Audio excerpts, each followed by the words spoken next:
with Carla Piaggio, Relocation Director at Fischer Schickendantz. We're going to ask her some questions about residency and citizenship in Uruguay.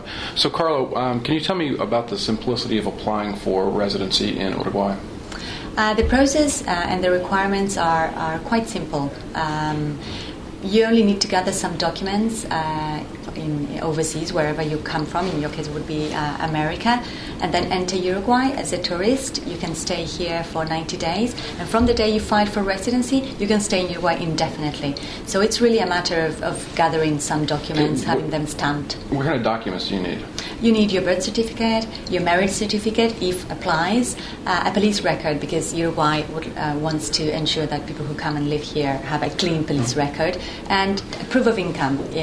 Again, they just want to ensure that you can live with whatever income you have. And is there an income threshold?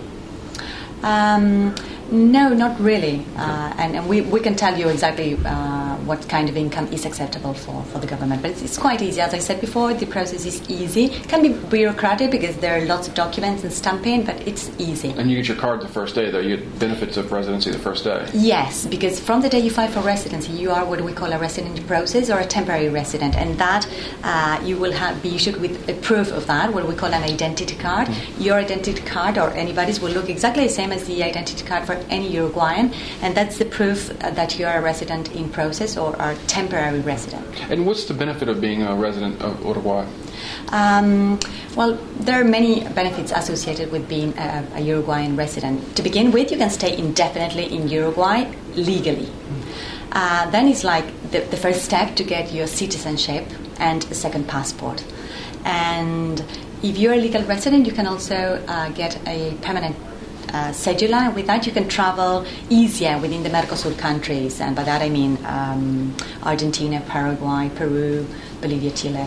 And define a cedula. I hear that term used a lot. What exactly is a cedula? A cedula is an identity card. Okay. We all have, and unlike in the US, I think, we all have an identity card, and that's from the day you are born. You're registered in the civil registry, so you have an identity, which is one of the basic human rights. You know, you have a name and you're registered, and the state knows that you exist. And to prove that, you go to the civil registry. They take your fingerprints and all the your data, where you were born, who from, and you're issued with a document that proves who you are. It has a photograph, your fingerprints, it says when you were born, where. So that's like every Uruguayan has this proof of identity. Okay. You will have exactly the same. Okay. And once you have residency, what is the process, and how long is that process to get citizenship and ultimately a passport? Residency you file before the National Migration Office. In case of citizenship, you file before the Electoral Court, and it's again easy. It takes 3 years from the day you first arrived to file for residency if you are married, and 5 years if you're single. And again, you just need to prove who you are, that you are a resident, a couple of witnesses who can testify to your identity. You have to prove your social insertion, but it's quite easy again, and it takes 3 to 5 years from the day you first arrived.